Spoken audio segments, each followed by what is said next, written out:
হারাং নদীর অস্বাভাবিক জলরাশি বাড়ায় উত্তর কাটিগড়ার সেউতি এলাকায় বন্যার ভয়াবহ পরিস্থিতি। শিলচর জয়ন্তিয়া সড়কের উপর দিয়ে সোমবার দৈত্যের ন্যায় বয়ে যাচ্ছিল বন্যার জল। আচমকা বন্যার এমন ভয়াবহ পরিস্থিতিতে পথচারী থেকে পড়ুয়াদের পড়তে হয়েছে বিপাকে।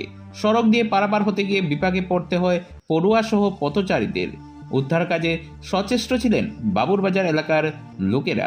তবে শুধু সড়ক নয়, অবিরাম বৃষ্টিপাতের ফলে ফুলে ফেঁপে ওঠা হারাং নদীর আগ্রাসী বন্যার জলে হারাং নদীর পার্শ্ববর্তী সেউতিজিপির গড়ের ভিতর গ্রামের মানুষের রেহাই মেলেনি।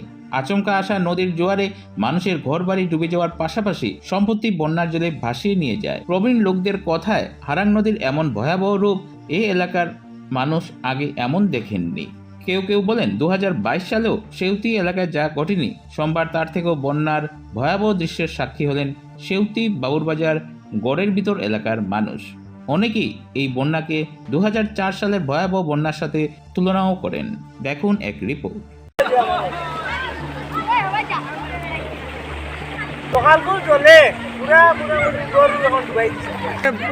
গবাদি পশু মুরগি হাঁস ছাগল গরু এগুলা কিতা করছো? আমার নাম মনোর ইসলাম বলবো ইয়া সেউতি পাটওয়ালা। সকালে উঠিয়ে দেখি তোমার এখন হঠাৎ করে খবর পাইলাম যে মানে রাস্তাঘাট সব বুড়ে গেছি গিয়া। আমরা 2004 একবার পানি আইসলো, যখন দেখলাম আর 2004 পরে খতম আইলো। আমরা হতবাক, মানে কি বুঝ ধরনের, মানে 1 ঘন্টার ভিতরে কারেন্টের করে 3টা আসছে ভরিয়া। ছাত্র স্কুল প্রথমে পরীক্ষা গেছে, এখন পরীক্ষা শেষ করে আবার মানে পানি জল ভারতে পারেন না। আমরা দেখছি মানে দড়ি লাগাইয়া আমরা মোটামুটি কিছু মানুষের বাচ্চারা ভা করে দেয় উদ্ধার করা হল, বুঝছেন? এটা হয়েছে, এটা কল্পনার অতীত আর কি। জীবনের প্রথম সেতু যে ধরনের পানি প্রথম সেতুর প্রথম হয়েছে আর কি, আমার কাছে লাগছে আর কি। অনেক হাজারে হাজার মানুষ আর দেখা তার কিছু মানুষের গরু ডুবাইয়া আসছে। ও তো আমরা জানবাও দেখলে বুঝতে পারবো যে মোটামুটি বাড়ি ডুবিয়ে আছে, গরু ডুবিয়ে আছে। জীবনে এইরকম জল দেখছি না। হঠাৎ আজকে সকাল থেকে অপরূপ বৃষ্টি পড়ার কারণে বিয়াড়া থেকে বাবুরবাজারের যে মেইন যেটা রোড পুরো ফ্লাড, মানে বর্তমানে কমর তখন পানি, বর্তমানে জার। এইটা কোন জায়গায়? আপনার বাসা কোন জায়গায়? সেউতি মার্কেটিল্লা। এবছর তৃতীয়বারের মতো বড়খোলায় বন্যার পদধ্বনি। জাটিঙ্গার সাথে হারাং নদীর আগ্রাসী বন্যায় বড়খোলায় হু হু করে বাড়ছে জল। এমনকি ইতিমধ্যে বহু মানুষের বাড়িঘর বন্যার প্রকোপে পড়েছে। এতে তৃতীয়বারের মতো বড়খোলার বিভিন্ন এলাকার মানুষ নিজেদের সম্পত্তি, গবাদি পশু নিয়ে শরণার্থী শিবিরে আশ্রিত হচ্ছেন।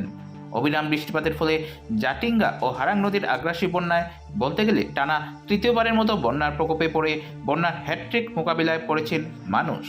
শুধু মানুষের বাড়িঘর নয়, বেশ কিছু অঞ্চলে শিলচর জয়ন্তিয়া সড়ক টপকে জল বাড়ছে। সোমবার বিকেল নাগাদ বড়খোলা বাজার সংলগ্ন এলাকা ছাড়া নারায়ণছড়া, আরিকল, ঘোড়ামারা, হরিণছড়া সহ বহু এলাকা প্লাবিত হয়েছে। এসব এলাকার মানুষ আশ্রয় নিয়েছেন বড়খোলা রাজা জিসি স্কুলের শরণার্থী শিবিরে। এদিকে হারাং নদীর আগ্রাসী বন্যায় পশ্চিম বড়খোলার বিভিন্ন এলাকা নতুন করে প্লাবিত হতে শুরু করেছে। आज श्री राहुल गांधी ने लोकसभा में बहुत नाटकीय आक्रामकता से भरा भाषण दिया है। विपक्ष के नेता के नाते पहला भाषण, शायद अपने आप को साबित करने का जोश होगा, पर उस नाटकीयता में वो ये बोल गए कि हिंदू समाज हिंसक होता है। जो समाज हमेशा शांतिपूर्वक रहा है, जिसने कभी धर्म प्रचार या परिवर्तन के लिए हिंसा का सहारा नहीं लिया, जिसके भिक्षुक सारे देश में, सारी दुनिया में पैदल जाते थे, अपने प्रेम से, करुणा से, तर्क से, भक्ति से लोगों को हिंदू बनाते थे, उस समाज पर ऐसा आरोप लगाना, सदन के अंदर लगाना, इसकी तो कल्पना भी नहीं की जा सकती थी। पर आजादी के बाद से जो कांग्रेस बनी, उसमें यही चलता रहा। सेक्युलरिज्म का अर्थ भी ये था कि अपने ही देश में हिंदू बेगाना हो जाए, मुसलमान के नाते अपने धर्म का पालन करे, ईसाई के नाते करे। हिंदू को कहते थे कि तुम सेक्युलर रहो, और इतने पे रुकते नहीं थे। मुझे आज उनके भाषण से याद आया कि वो अमेरिका के राजनयिक के पास गए थे और उन्हें कहा था कि जिहाद की बात नहीं है, हिंदू भगवा आतंकवाद ज्यादा खतरनाक है। उस भगवा आतंकवाद के कारण के नाम से बहुत सारे लोगों पर मुकदमे बनाए थे, किसी में प्रमाण नहीं मिले, मुकदमे खारिज हो गए। पर हिंदुओं को कॉर्नर करना, हिंदुओं को अपमानित करना, हिंदुओं को एक कोने में खड़ा करना, अगर वो सोचते हैं कि इससे वोट मिलेंगे तो उनको ध्यान रखना चाहिए कि कांग्रेस की 99 सीटें ये 100 में से नहीं आई है, ये 542 में से आई है। और अभी भी वो अपने प्रतिद्वंद्वी से बहुत पीछे हैं। मैं आज के उनके भाषण की भत्सना करता हूं। মহিলা কলেজে সংগঠিত ছাত্রীদের আন্দোলনকে পূর্ণ সমর্থন জানালো ছাত্র সংগঠন এআইডিএসও। ছাত্র ভর্তিকে কেন্দ্র করে কাছাড় জেলার বিভিন্ন কলেজের ছাত্রছাত্রীরা, বিশেষ করে সোমবার শিলচর মহিলা কলেজের ছাত্রীরা সারাদিন ধরে যে আন্দোলন সংগঠিত করেছেন, এতে ছাত্র সংগঠন এআইডিএসও এর পক্ষে এই আন্দোলনকে পূর্ণ সমর্থন জানানো হয়েছে। সংগঠনের পক্ষে আপনলাল দাস এক প্রেস বার্তায় এ খবর জানিয়েছেন।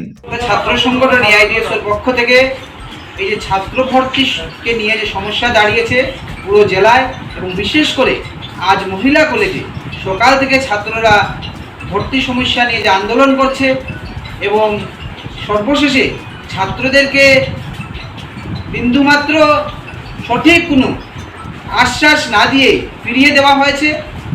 আমরা চাইছি যে সমস্ত ছাত্ররা যাতে উচ্চশিক্ষায় পড়াশোনা থেকে বঞ্চিত না হয়, সমস্ত ছাত্ররা যাতে উচ্চশিক্ষায় ভর্তি হতে পারে, প্রত্যেকটা কলেজে শিফট চালু করে কলেজের সংখ্যা বৃদ্ধি করে এই সমস্ত ছাত্রদেরকে ভর্তি করতে হবে এবং জেলা প্রশাসন এবং রাজ্য সরকার, শিক্ষা মন্ত্রক তা নিয়ে আলোচনা করতে হবে।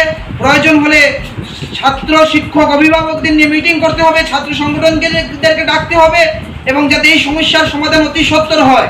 না হলে আমরা ছাত্র সংগঠন এআইডিএসও আমরা বৃহত্তর আন্দোলনের দিকে যাব। কারণ আমরা আজকেও যে ছাত্ররা অ্যাডমিশন হয়নি তাদের আমরা পূর্ণ সমর্থন জানিয়েছি এই আন্দোলনে এবং আগামীকালকেও আমরা সেই আন্দোলনে থাকবো। যতদিন যতটা ছাত্র, একটা ছাত্র যদি অ্যাডমিশন না পায় ওই ছাত্রটার সাথে আমরা থাকবো এবং এআইডিএসও শিক্ষা মন্ত্রককে এবং জেলা প্রশাসনকে তার জন্য বারবার বলছে। আমরা কিছুদিন আগে আমরা ডিসিকেও আমরা মেমোরেন্ডাম দিয়েছি যে ছাত্রের যাতে ভর্তি নিয়ে কোনো সমস্যা না হয়, কিন্তু তারপরে প্রতিদিন দেখা যাচ্ছে বিভিন্ন কলেজের ছাত্ররা ঘরে ফিরে যাচ্ছে, কান্না করছে। আজকে ওমেন্স কলেজের ছাত্র মেয়েগুলা কান্না করছে।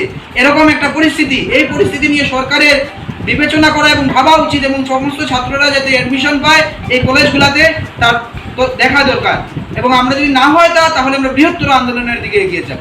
মাঝঘাট সার্বজনীন ফুটবল কমিটি আয়োজিত 16টি দলের ফুটবল প্রতিযোগিতা শুরু হলো। তাপাং নদিয়াপুর খেলার মাঠে উদ্বোধনী ম্যাচে জয়লাভ করেছে দামছড়া শান্তিপাড়া একাদশ। তারা তীব্র প্রতিদ্বন্দ্বিতাপূর্ণ ম্যাচে 4 থেকে 3 গোলে পরাজিত করেছে শ্রীকুনার গুরুবস্তি একাদশকে।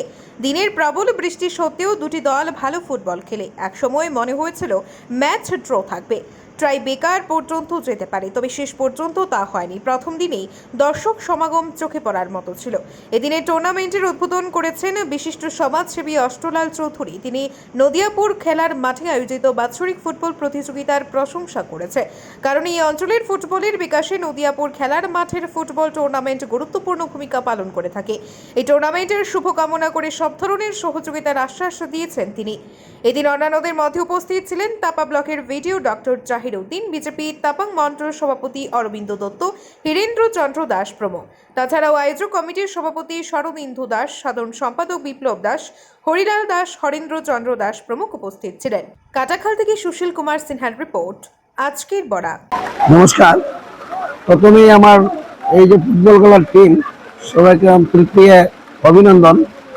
আসলে আমরা উদ্দেশ্য এটা না, উদ্দেশ্য হলো যে মানুষে আনন্দ দেওয়া এবং মানুষের উৎসাহ বাড়ানো। আর দ্বিতীয় কথা হলো আমরা প্রত্যেক বছর খেলাটা দেওয়ার চেষ্টা করি, কিন্তু অনেক কারণে বৃষ্টি বাদলের জন্য বা অনেক ধরনের যা ঝামেলা লাগে আমরা অনেক বছর দিতে পারি না। বিগত কয়েক বছর দিতে পারি না করোনার কারণে। এখন আশা আমরা আগামী থেকে প্রত্যেক বছরই খেলাটা দিন 16টা টিম, 11 জনের খেলা, 16টা টিম নিয়ে খেলা। 16টা টিমে মোটামুটি ধরেন আপনার 16টা খেলা তো হইবই, এর মধ্যে তো আপনার ফাইনাল আছে না 15টা খেলা টোটাল থাকবো। দাস, দেবেশচন্দ্র দাস, মোতায়ের দাস, তার সঙ্গে আমাদের কমিটির সকল